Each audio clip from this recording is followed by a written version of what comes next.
Secondly, comes the somatic parts. Now, unless we have this bit of space in our minds, it's very, very difficult to be aware clearly of the sensation, of the affective nerve sensations that our nervous system transmits to our brains. Now, this is just a complicated way of saying it's difficult to be aware of what we're feeling. But really what a feeling is your nervous system sending information that your body is perceiving internally up through your spine, through your vagus nerve up here, through your neck, and it plugs like that into the back of your brainstem here, and then the processing starts. Becoming aware of what you're feeling requires cognitive processing, not only ability, but also processing space. That's what those first 3 exercises are about. In order to start to get access to our feelings, now we need to start using this little bit of space that we cultivated. And I don't mean little bit of space as in a negative thing. I mean, our brains are extraordinary. Right? The processing capacity that we really have blows my mind. It really does. So it's a slow process to learn how to get access to that. How do we get access to the feelings? You use this space. What do you use this space for? You use this space to investigate what you are afraid of. Why did I become used to not feeling my feelings? What happened that scared me so tremendously that I became used to being afraid? What happened in my life that was so terrifying that I never ever want to re-experience that? Now we're really starting to go into trauma experiences itself. Look at the thing that scared you the most in your life. Okay, and quite often it is something that happened in our childhood. So for me, for instance, I had, and I still have, right, full transparency, I have a fear of conflict.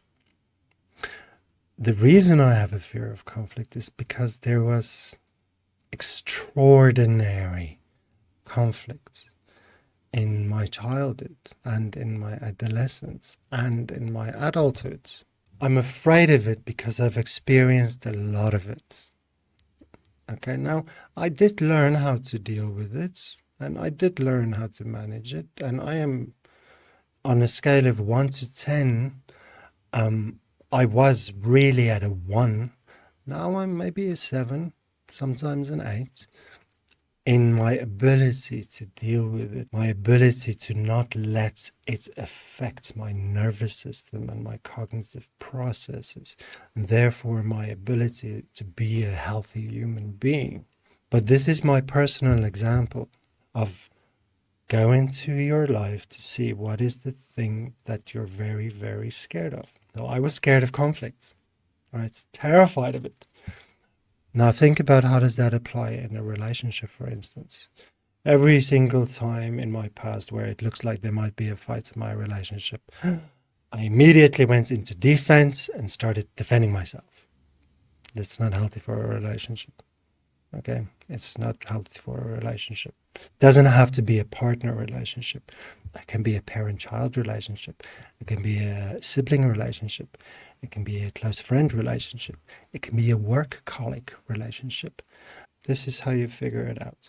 You ask the question, what is this thing that I've been afraid of originally, right, for such a long time?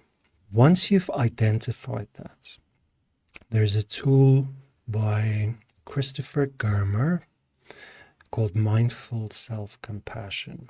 In essence, what it looks like is you take that sentence of that thing that you are so afraid of, and you add, and that's okay, behind that sentence. So in my example, it would be, I am very fearful of conflicts. And that's okay. It's hard to say. Okay, it's really hard to say out loud, but this is the power of it because I'm not keeping it inside. Okay, so I would like you, if you're up for it, to say the same. I am experiencing extreme grief because I lost someone close to me. And that's okay. Doesn't feel okay, but that's okay. It's hard. I can't control my anger. And that's okay. Please believe me when I tell you this works. It's very hard to articulate those words, but it causes this beautiful cognitive relief where we just say it because that's the truth. You know, this is the thing that's inside you that is still causing so much turmoil and hurts and pain and fear. We can't do anything about it if we don't acknowledge its existence. This is part of the whole problem. We try and avoid and ignore the fact that it's there. Okay, if you keep ignoring it, you can't do anything about it. Follow those first 3 steps, which will give you some clarity and some processing space. Use that space. Look at this thing that you've been afraid of all of your life, only if you want to, right? Otherwise, skip to the next step. And then you put that into this mindful self-compassion construct. I feel like this, and that's okay. And do that a few times. Work it into your day, in the morning when you get up, and at night before you go to bed. So this is the very first part of the somatic. How do I get used to feeling my feelings parts? The second part is exactly the same as how we get used to our expectations, but it's really to do with your nervous system. So you start tracking your triggers. Okay, listen to that again. You start tracking your triggers. Now, what I would suggest for all of you really is, I like Excel, okay? You can set up an Excel spreadsheet, or you can just take a pen and paper, right, in a book, in a diary, in a journal, anywhere like that. You will, most cases, because this is the beginning of an investigative process, really, most cases you will only realize upon reflection. After you got triggered, you will realize that you got triggered. And that's okay, right? That's totally okay. Remember, you're starting. But once you become aware that you were triggered, I want you to write down the date, the time, what triggered you, very important. How did you feel? How did you experience the internal environment, the internal reaction, right? What happened in your minds? Did anything happen in your mind, or was it complete blank? What do you remember about what you felt while you were triggered? So what triggered you and how was the experience? And then thirdly, what did you do? Okay, what was the behavior, the behavioral reaction that came from this being triggered? So once again, start tracking your triggers. Number 1, when did you get triggered? Time, date. Number 2, what triggered you and what was the internal experience like? What did you think? What did you feel? Number 3, what was the behavioral reaction? Start monitoring this. Okay. What you're going to find is over time, the time frequency between when you get triggered and when you calm down is going to become less and less and less and less and less. And it really is because you create an awareness of I am experiencing this. So as an example, you might in the past got triggered. Well, I can use myself. A long time ago when I was still going through all my shit, sometimes I would get triggered and it would take me a couple of weeks before I was able to regulate back to a calm state. A couple of weeks. This is how bad I was with all my shit. Then I started tracking and I started monitoring and I went through all of these steps. This is how I figured it out. And now I'm helping people with this, right? So I know this stuff works. Eventually, the frequency went from a couple of weeks to a couple of days. Then it went from a couple of days to a couple of hours. Then it went from a couple of hours to a couple of minutes. Now, it is really, I can see most of the time, not always. Okay, this is really, really important. Our ability to manage our trigger behavior depends on a healthy lifestyle. So you have to look after yourself. You have to eat properly, not a lot of processed shit. You have to look after your sleep. Super, super, super important. You have to spend time outside and you have to take a break, right? You need to get away from all the shit that fucking causes overwhelm in you as well, at least for a couple of days. Basically, start tracking your triggers. This is very important. So the part after this is just what I said, lifestyle management.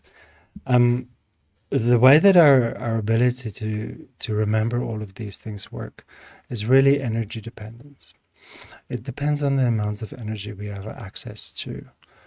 And if we don't look after ourselves, then we really don't have access to enough energy to implement these tools. Right? We don't have enough energy to remember these things.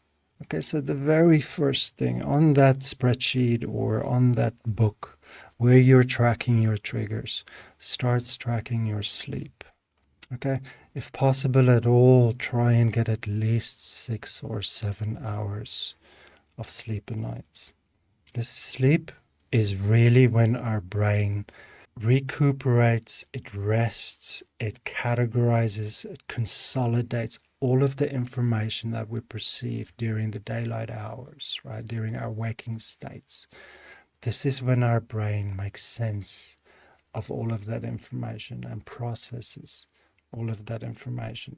So if we don't rest enough, there's no way that we're going to have a healthy thought system or a healthy nervous system at all. Secondly, diet.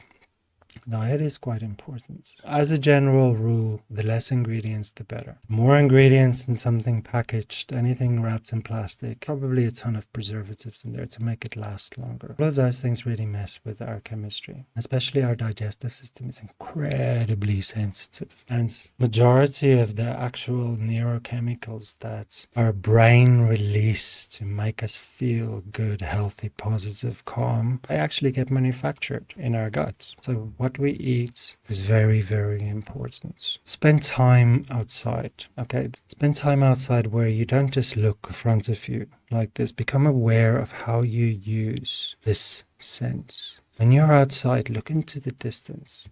Look far away. This tricks your brain to process information at a different tempo. It tricks your brain to release dopamine. Okay, so if you can try and find somewhere in your area that's relatively high up where you can actually see the environment, you will feel better. Lastly, when is the last time you took a break?